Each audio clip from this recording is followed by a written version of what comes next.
حضرت جابر بن عبداللہ رضی اللہ تعالیٰ عنہ کے جو والد تھے نا حضرت عبداللہ بن عمر رضی اللہ تعالیٰ عنہ، وہ اعلیٰ ترین احد کے شہید ہیں کہ نبی پاک فرماتے ہیں رب کریم نے خود ان سے گفتگو فرمائی ہے، خود ان سے گفتگو کی اللہ تبارک و تعالیٰ نے۔ حضرت جابر بن عبداللہ کے والد عبداللہ بن عمر احد میں شہید ہو گئے تھے، 6 یا 10 بہنیں تھیں ان کی، قرضے چڑھ گئے، کاروبار میں نقصان ہو گیا۔ ضروری نہیں کہ کوئی آدمی دھوکے بازی ہو تو وہ مقروض ہوتا ہے، یہ ضروری نہیں۔ تلک الایام نداولھا بین الناس، اللہ لوگوں کے دن پھیرتا ہے، حالات تبدیل کرتا ہے۔ اب سیابی پہ کچھ حق کر سکتا ہے، لیکن حضرت جابر کہتے ہیں اتنا قرضہ چڑھ گیا کہ ایک ایک بال میرا قرضے میں ڈوب گیا۔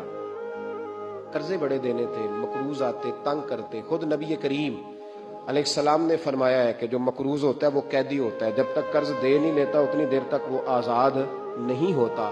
حضرت جابر ابن عبداللہ کہتے ہیں میرے باغ میں کھجوریں پکی تھی، یہ بخاری میں بھی ہے، کنز المال میں بھی ہے، ابن کثیر میں بھی ہے، امام حلبی نے سیرت حلبیہ میں بھی لکھا ہے، 20 درجنوں کتابوں میں آپ کو روایت ملے۔ فرمانے لگے کھجوریں جب میری پک کے تیار ہو رہی تھی تو مقروض جب پیسے لینے آتے تو میں کہتا قرضے یہ کھجوریں پکتی ہیں تو دیتا ہوں۔ یہ ہم پنجاب کے لوگ کیا کہا کرتے تھے، ہاڑی سونی جی، یہاں چاول کی فصل پہ، یہاں گندم کے، ہم نے تو کپڑے لیے ہوتے تھے ادھار دکانوں سے کہ فصل پکتی ہے تو پھر دے دیتے ہیں، کہا کھجوریں پکتی ہیں تو دیتا ہوں۔ فرماتے پتہ مجھے بھی تھا کھجوریں زیادہ تھوڑی ہیں اور جن کے پیسے دینے ہیں وہ پیسے، فرماتے ہیں کھجوریں پک گئی، اتاری تو یہ تو 11 گنا بھی اور ہو تب بھی قرضہ نہیں اترتا۔ کہتے ہیں میں نے دوستوں سے، یاروں سے، رشتہ داروں سے، سب سے کہا پر کسی نے نہ سنی۔ جب میں تھک گیا نا تو میں دروازہ رسول پہ چلا گیا، یا رسول اللہ، یا رسول اللہ، یا رسول اللہ، حضور قرضے زیادہ ہیں، کھجوریں کم ہیں، یہودیوں کے پیسے ہیں وہ مانتے نہیں۔ نبی پاک نے فرمایا ان سے کہو تھوڑے تھوڑے لے لیں باقی پھر دیں۔ حضور نہیں مانتے۔ حضور کہہ سکتے تھے سلمان جاؤ بات کر کے آؤ، جاؤ بلال، صہیب جاؤ۔ کون جاتا ہے مقروضوں کی سفارش کرنے؟ کہتا ہے بھائی میں نہیں بیچ میں آؤں گا، اتنے پیسے اوہ میں اپنے موبائل فون بند کر جاتے، کوئی پوچھے نہ۔ لیکن نبی کریم علیہ السلام نے فرمایا سنو، خود رسول پاک، خود نبی پاک نے، حضور نے فرمایا چل میں تیرے ساتھ چلتا ہوں، چل میں تیرے ساتھ چلتا ہوں۔ مقروض کے ساتھ، امیر کے ساتھ نہیں، اس کے ساتھ نہیں جس نے پیسے لینے ہیں، بلکہ حضور مقروض کے ساتھ، گرے ہوئے کے ساتھ چلے، چل میں چلتا ہوں۔ یہودی تک گئے، فرمایا کچھ لے لے، یہ بیچارہ دھوکے باز نہیں الجھ گیا ہے، غربت، کچھ لے لے باقی پھر دے دیں گے۔ کہنے لگا سارے ہی لینے ہیں۔ جب اس نے بات نہ مانی تو نبی کریم علیہ السلام فرمانے لگے نہیں تو پھر پورے ہی لینے ہیں؟ کہنے لگا جی پورے لینے ہیں۔ حضور فرمانے لگے کل آ جانا، سارے دے دیں گے، پورے پیسے تیرے ملیں گے تو آ جانا۔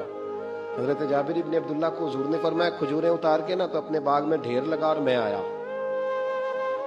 حضرت عمر حدیث کے راوی ہیں، فرماتے ہیں بس رسول پاک چل پڑے، حضور نے کندھے پہ رومال رکھا، حضور چل پڑے، کوئی چٹائی نہیں بچھائی، حضرت جابر کہتے ہیں کوئی صوفہ نہیں رکھا، وہ پھولوں کے ہار نہیں۔ حضور آئے، 2-3 چکر میرے باغ کے لگائے اور کھجوروں کے ڈھیر کے پاس بیٹھ گئے۔ فرمایا بلا جس کے پیسے دینے، بلا، اب تنگی داماں پہ نہ جا اور بھی کچھ مانگ، بلا۔ فرماتے بندے کو بلایا، حضور نے فرمایا کتنے پیسے؟ حضور اتنے درہم دینار ہے۔ فرمایا کھجوریں تولتا جا اور دیتا جا۔ فرماتے میں دیتا گیا، میں نے کہا حضور اس کے پیسے پورے ہو گئے۔ حضور مسکرا کے فرمانے لگے چل 4-5 کلو کھجوریں اضافی دے دے، کوئی حرج نہیں۔ کہتے ہیں وہ بھی دے دی۔ حضور نے فرمایا بلا دوسرے کو، فرمایا اس کو بھی بلایا، تولتا گیا، دیتا گیا، حضور پورے ہو گئے۔ نبی کریم علیہ السلام نے فرمایا چل 4-5 کلو کھجوریں زیادہ دے دی۔ کہتے ہیں قرضے بھی دے دیے، 5-5 کلو کھجوریں بھی زیادہ دے دی۔ محبوب اٹھے، کچی زمین پہ بیٹھے تھے، حضور نے لباس مبارک کو جھاڑا، رومال کندھے پہ رکھا، فرمایا میں مسجد جا رہا ہوں، وہاں آ کے مجھے خبر دینا، وہاں آ کے مجھے بتلانا کہ جب میں آیا تھا تب کھجوریں زیادہ تھی کہ جب واپس گیا ہوں تب زیادہ ہے۔ وہاں مجھے آ کے اطلاع دینی ہے، بتانا ہے مجھے، وہاں آ کے میں جا رہا ہوں مجھے بتانا ذرا وہاں آ کے۔ حضرت جابر ابن عبداللہ کہتے ہیں میں نے کھجوریں تولی، میں تھک گیا، ڈھیر تو چھوٹا تھا پر وزن ہی بڑا نکلا۔ کہتے ہیں میں تھک گیا، جتنی دی تھی نا اس سے زیادہ تول کے باقی پڑی رہنے دی۔ میں مسجد میں گیا، ذرا لفظ سننا حدیث کے، کہتے ہیں مسجد میں گیا، جا کے عرض کی یا رسول اللہ میں تول آیا ہوں، جب آپ آئے تھے تھوڑی تھی اور جب واپس آئے ہیں تو کئی گنا بڑھ گئی ہیں۔ حضور نے پتہ کیا فرمایا؟ فرمایا یہ بات نا جو تو نے مجھے بتائی ہے، یہ بات ذرا میرے عمر فاروق کو بھی بتا، عمر بڑا راضی ہوگا، عمر کو بھی بتلا یہ بات۔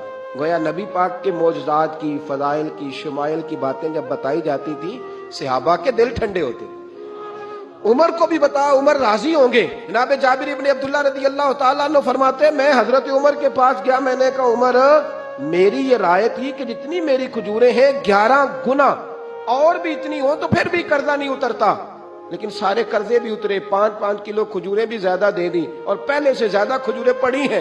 تو کہتے ہیں حضرت عمر کی آنکھیں روشن ہو گئی، چہرہ مسکرانے لگا، کہنے لگا تو اب بتا رہا ہے نا، اب واپس آ کے رزلٹ سنا رہا ہے، تو صحابہ سے پوچھ لے جب نبی کریم گئے تھے تو میں نے اسی وقت کہا تھا، حضور کے جاتے ہی میں نے کہا تھا اب دیکھنا رب کریم جابر بن عبداللہ پر ساری ہی رحمتیں نازل فرما دے، اللہ ہر قسم کا کرم فرمائے گا، خیر ہی خیر ہو جائے گی، دیکھ لے میں نے پہلے بتلا دیا۔